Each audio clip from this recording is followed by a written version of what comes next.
Hey everybody, it's Ron from Pick Dawgz, and this is Ron's Bank Shop Breakdown. We're going to go over 5 college basketball games for Wednesday, February 14th, 2024. Happy Valentine's Day to everybody out there. You guys know I love each and every one of you. If you love what you see, make sure to hit that like button and subscribe. Don't forget to put your college basketball picks in the comment section below. And if you're looking for my best bets, you can find those at Pickdawgz Premium. Got my Bank Shop best bet. There's also a link in the description.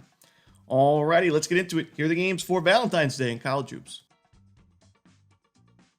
First up, we see Xavier and Seton Hall. This one's going to be a 7 p.m. Eastern start time. It's going to be on CBS Sports Network.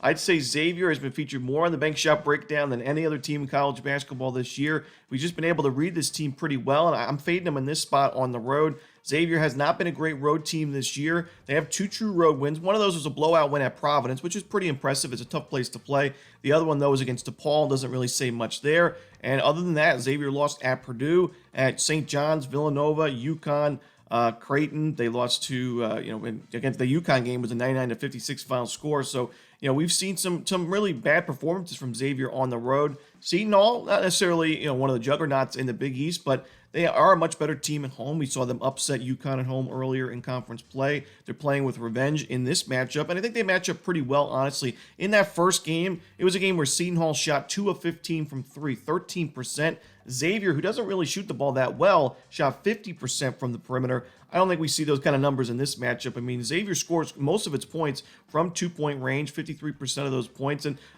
Seton Hall's got a good 2-point defense. We talk about Xavier taking a lot of mid-range jumpers this year, a lot of tough shots, low percentage shots.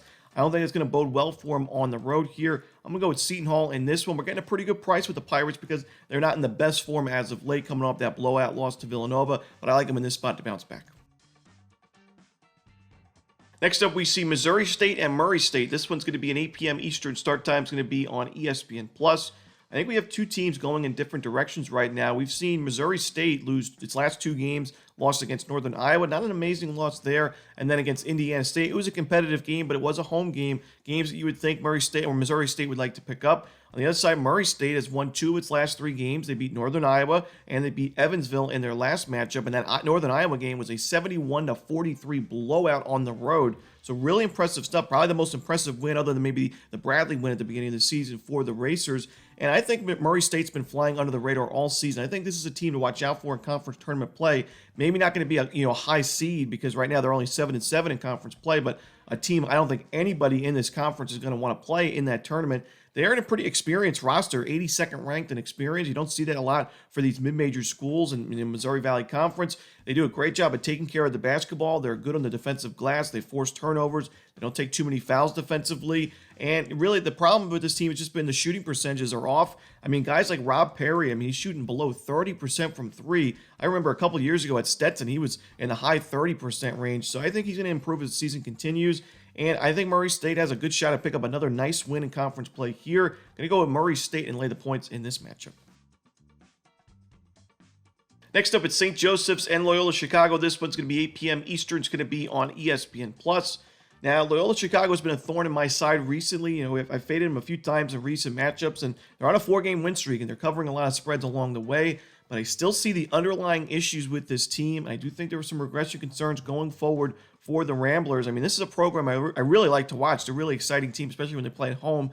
But I can't get there with them in this matchup. St. Joe's playing with revenge in this game. They lost the first meeting. It was a close one, 78-75, a game that could have gone either way. Loyola Chicago, slightly better numbers from 3-point land and 2-point field goals as well.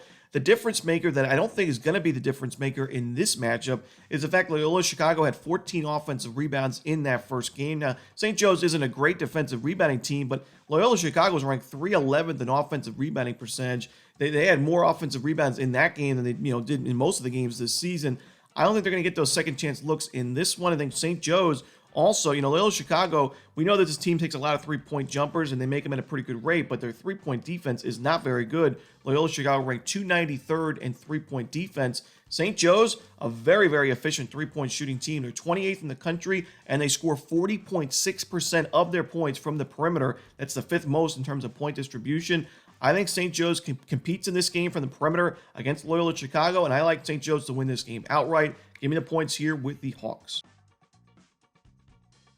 Next up, we see South Carolina and Auburn. This one, 8:30 Eastern, is going to be on the SEC Network. South Carolina is one of the hotter teams in college basketball right now. They're ranked 11th in the AP polls. I didn't even realize they were ranked that high, and they're 21-3 overall, 9-2 in conference play, the 7-game win streak, all conference wins.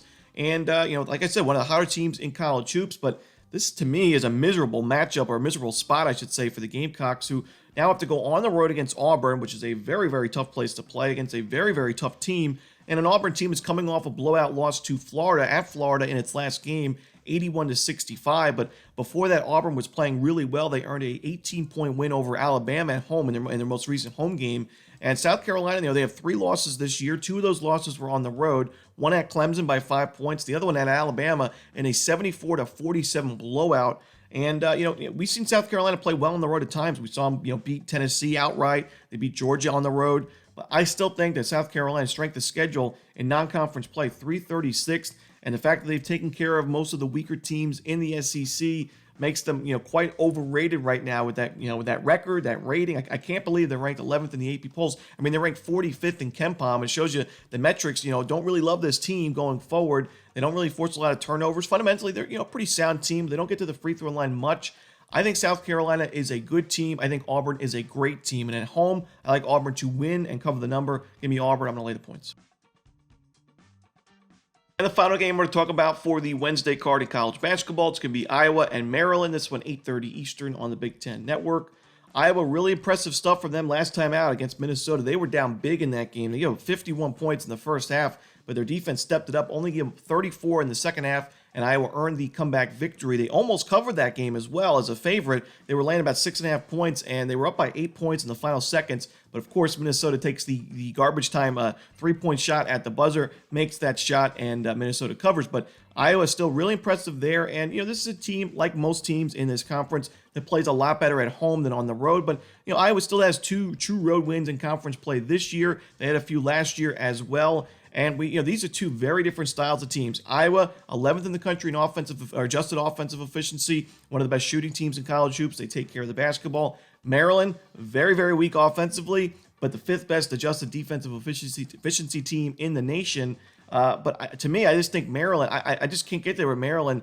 Iowa's been able to score against any team it's played this year, and if that's the case here, I don't think Maryland has the answers offensively to keep up for 40 minutes. Maryland's lost 3 straight games. They lost a really tough one in double overtime last time out against Ohio State, and that was a game where Maryland actually shot pretty well, 41% from 3. They still lose that game. I can't get there with Maryland here, especially as a home favorite. Give me the points here with the Iowa Hawkeyes. I think they win the game outright. And that's it. Those are the games for Wednesday in college hoops. Hope you enjoyed this video. If you did, don't forget to hit that like button and subscribe. And don't forget to put your college basketball picks in the comments section below. Again, if you're looking for my best bet, you can find those at Pick Dawgz Premium. As always, this is Romanelli. Good luck.